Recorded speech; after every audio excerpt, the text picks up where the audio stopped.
What's up, guys? So welcome to MD Access. This is a new setup that I'm doing. It looks pretty much the same. I kind of want to do a little bit of everything in these episodes. Gaming news, updates, some reviews, and the reviews will be a little bit more, brief, I guess.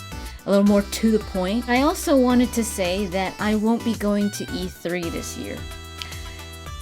I'm still like, a bit of my brain is kind of like, are you sure though? E3 is hectic. E3 is hectic. It's a good kind of hectic though, at least for somebody like me. I love running around, filming things and stuff, so it's fun. But I feel like it's too much stress right now, and I really could do with less stress. So I feel like what I want to do, I think what would be better would be for me to just cover E3 from here. So without taking up all the time on the dailies, as exciting as they were, I know, I'm sorry. But I also have a lot to talk about, so I really want to talk about some news. Darksiders 3 is a thing. I'm a huge Darksiders fan. I love this game so much. I played Darksiders 1 on the Xbox 360 and Darksiders 2 on the PS3. I believe it's aimed for 2018. Fury is the protagonist and she looks awesome. So Fury, okay. For those of you that haven't played Darksiders, Darksiders is about the 4 horsemen of the apocalypse. That's freaking awesome. Right there, I'm sold. Darksiders 1, the protagonist was war. And Darksiders 2, the protagonist was death. And in Darksiders 3, the protagonist is Fury, but you're like, wait, I never heard of a horseman named Fury. Conquest is the Antichrist, and it's more common to call one of the 4 horsemen Pestilence instead of Conquest. The green horse or the pale horse is the horse that Death rides. Is Fury Pestilence? No, Fury is Famine. And I think it's a good thing that they changed it because Fury sounds so much better than Famine. They didn't just change the name for Fury, but they also changed the name for Conquest / Pestilence. So the 4th horseman is Strife. We haven't seen Strife as a protagonist yet, so I'm pretty sure there's going to be a Darksiders 4 where you play Strife. So yeah, why did I go into detail? Because I felt like it. The mini classic NES is being discontinued, which breaks my heart. I want them being the gaming gods, to make mini consoles of everything. It's being discontinued after 2.3 million sales. The president of Nintendo, my boy Reggie Fils-Aimé, said that Nintendo didn't expect the classic NES to sell this much. Dude, are you serious? Get anything, and make it mini, and you're gonna sell a lot of that. That's marketing. Just make it tiny and everybody will die. Everybody will be like, come on, dogs, puppies. The thing that just kills me is that this thing was what, like $50 or something like that? So either I paid $200 or over $200 on eBay to get one, which I'm not, or you could also get the Famicom, which is also really cool. Like, I would love the NES and the Famicom.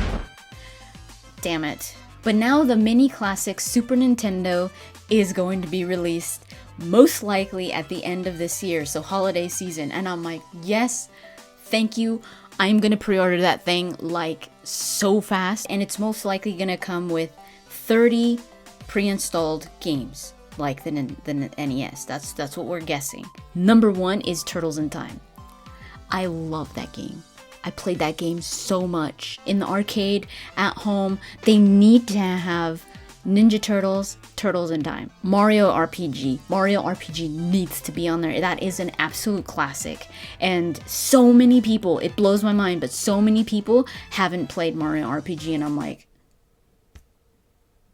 oh my god, you poor thing. Super Mario World Just, it needs to be there. Kirby Superstar, Super Ghouls and Ghosts, please, just please. Let me know what games you would like to see on the mini SNES in the comments down below. EA's CEO Andrew Wilson announced that BioWare's new IP will not be released until EA's 2019 fiscal year, which runs from April 2018 to March 2019. He was also saying that there's an online component, kind of like a Destiny or like The Division, where it's not so much an MMO, but there is like a constant online aspect. That it's more of an action adventure than an RPG. That it's not an RPG, but it does have RPG type character interactions. What we know is nothing. We don't even know the damn name of it.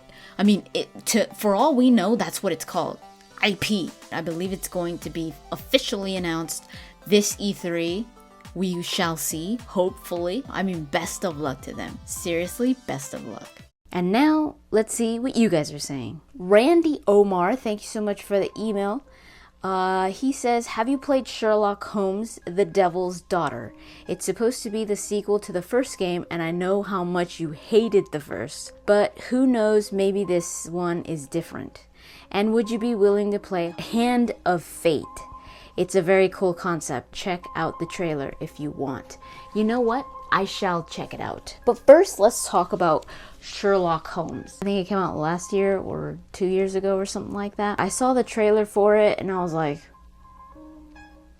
it kind of reminds me, like, I was like, is this really Sherlock Holmes? But I guess I was like, okay, well, it kind of reminds me of like the Hounds of Baskerville, because the Hounds of Baskerville is like a huge story in Sherlock Holmes, and it was kind of spooky and creepy and scary and just like, what? It was a bit, I guess, paranormal, if the best way of saying it. At least that's how it felt. I will get it, and I will play it, and I will talk about Sherlock Holmes, The Devil's Daughter, because I'm a huge Sherlock Holmes fan.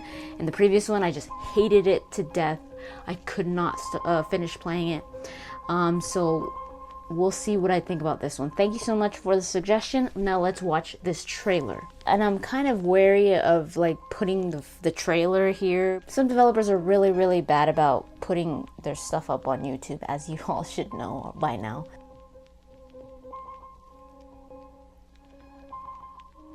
Deck building brought to life. Interesting. See, I've played deck builders, like in real life. My brother might actually like that game. He loves deck builders. Hand of Fate. Look at this, live, ooh! Research and everything. Wikipedia, give me your knowledge. Oh my goodness, it's got... IGN gave it a 7, Steam gave it a 9, Microsoft gave it a 3.7 out of 5. Came out 2015. Action role-playing video game developed and published by Defiant Development. It's for PC, Mac, PS4, Xbox One. Single player. Hand of Fate is an action role-playing video game with roguelike and deck-building elements. The player takes the role of a nameless hero that meets a strange dealer voiced by Anthony Scordi in a cabin at the end of the world. The dealer narrates the player's adventure, dealing the game's cards, rewards, penalties, lore, and commentary. He also serves as the primary antagonist for the game. This is really interesting. I might look into this and I shall report back to you guys. Ryan Shepard says, hi MD, not sure if you've played it, but I think it'd be really cool if you made a vid about your thoughts on Life is Strange, especially since Season 2 has been recently announced. I think the whole theme of time travel is pretty cool and that the characters really shine through despite the game's flaws. And I'm going to read Matthew Ogden's email as well. He says, hey MD, just wanted to suggest trying the game Life is Strange. If you haven't already, it's incredibly emotional and a bit different. I shall show you so you know that I'm serious about it. It is right here. This is on the plate. Thank you so much for your guys' emails. You could send me the email here. Please send the email here. I will only consider the emails that are sent here, nowhere else. So here's something new I want to try. But first, let me quickly explain that the video for this segment got corrupted and I couldn't use it. So instead, I'm going to be talking over some artsy fartsy footage of my awesome stuff in my room because why not? Charlie, shut up. So for MD Access, instead of doing full reviews of games, I want to move away from calling it a review and instead discuss the type of game it is and what I think about it. Technically, it is a review, but without the expected structure. Because once you place a label on something, it's inevitable for others to judge it as such. Naturally, a label comes with its preconceived expectations, or a formula, so to speak. And I don't want that. No boxes to check, just a general overview of what the game is and my thoughts about it. Therefore, I shall call it MD360. And first up, Little Nightmares.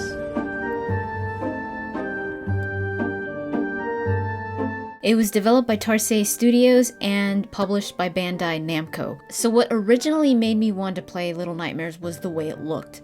I absolutely loved the art style, and I've seen so many people say that this is like a Tim Burton game, but you know what? I don't agree 100%. It's disturbing. Little Nightmares is disturbing. I'll show you my face playing the game.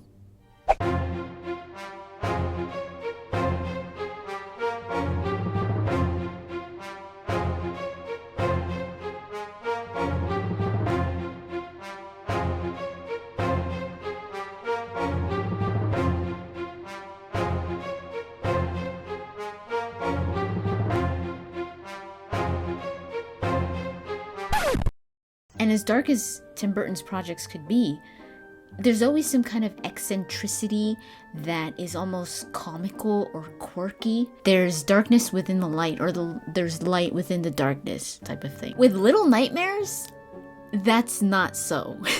It's demonstrating a corrupted world. It reminds me more of the book Nosferatu, which I think the way that the title is spelled is absolutely the most clever thing I've ever seen. And the writer is Stephen King's son, Joe Hill. Speaking of Tim Burton, did you know that Tim Burton has said that he's not a hardcore gamer, but is in fact interested in games? If Tim Burton were to take any video game that you've ever played and turned it into a movie, which do you think he would do the best at? Let me know in the comments down below. 6 is the character you play, and it's this little girl that has the yellow raincoat. The game is set up in 5 chapters. The gameplay mechanics are very, very simple. What you learn to do in the beginning is what you end up being able to do throughout the whole game. It's not like you learn new things or get new things. So on the wall of gameplay versus story, I would put Little Nightmares here, because the game is a bit more about the story than it is about the gameplay. So the thing I really love about Little Nightmares is the fact that the game doesn't tell you what's going on. The visuals tell a story. When a game does that right, I love that. It's so brilliant to me that they could tell such a deep, dark, and disturbing story through just the visuals and the experience that you're getting and what you're feeling. So the ambience of this game is key. This game is completely about ambience. It's about what you see and how you feel. This game is creepy, but oh my god, I loved it. I loved it. It's so good. I definitely do recommend it. But like I said, it's a simple game when it comes to the mechanics, the gameplay mechanics. It's not complicated. So the gameplay isn't so much to challenge you. It's more there as a tool to keep you going through the game and to mess with your nerves and to add to the creep factor of getting from one point to the next. First time I played it, I beat it in about 5 hours, but if second playthrough, I could definitely beat it in about 2. But you know, Little Nightmares also made me think of horror games in general. I'm not a fan of horror games, but I know that a lot of people love horror games.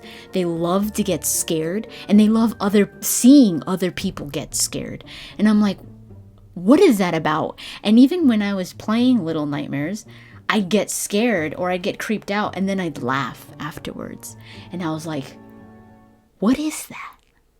It's called excitation transfer theory. Or at least that's one of the ways that you could call this physiological phenomenon that some people go through. I'm hoping you could hear me, because right now I am outside and it is really dark, cold, and I'm kind of scared. I don't know if you could hear it in my voice, but I'm feeling really nervous right now. So pretty much what this theory claims is that lingering excitation from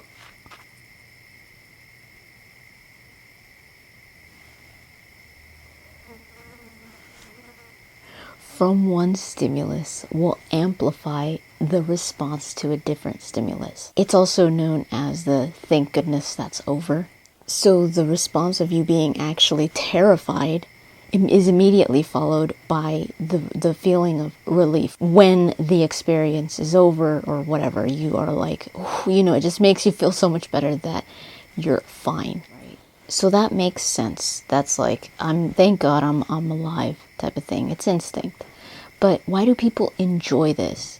This is a different theory that is called the misattribution of arousal. Some people mistake the feelings of fear for the feelings of arousal, because the symptoms that you're having are pretty much the same. Theory, you could talk about theories all over the place and talk about psychology. Now, obviously, this all depends on what the situation is. I'm guessing that if this is more of a life-threatening situation where you're like, yeah, I'm gonna die or something like that, it's probably, your brain is probably not thinking about this stuff. It's not easy to mistake it. Other people are just thrill seekers. They enjoy that control of knowing that they could take their life or their experience to the limit, and then pull back, like say skydivers. But any kind of creator in the media, like movies or games, they know so well how to take advantage of this.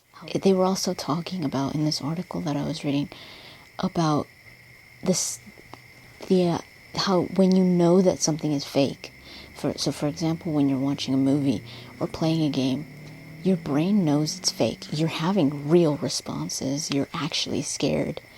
You're getting those jump scares, but you know it's fake. People would sit through a full showing of a really scary movie, but when that same group of people, they showed them a movie or a short of an actual footage of like people's face getting peeled off. I think after death, like in an autopsy, where they were peeling off their face, and this was real cadavers, and then they did it to like children, and people couldn't do it. They walked. They were like, I can't do this. They couldn't watch the full thing because they knew it was real. And I think that's what Little Nightmares did so well, was the disturbing factor, taking innocence and completely corrupting it. And it doesn't sit well with our brains. It's like, that's not supposed to happen, It's our brains constantly trying to make sense of something and really not finding it or not being okay with it. So as intriguing as the juxtaposition of things can be, many times our brains just have trouble processing it. It makes us uncomfortable, disturbed, anxious. The unnatural can be unnerving. It's taking innocence, beauty, science, and corrupting it, either through camera tricks, visual effects, music, or by simply turning off the lights. But like I said, it only becomes entertaining after you've had that thank goodness that's over moment, or the minute you realize it was all an illusion.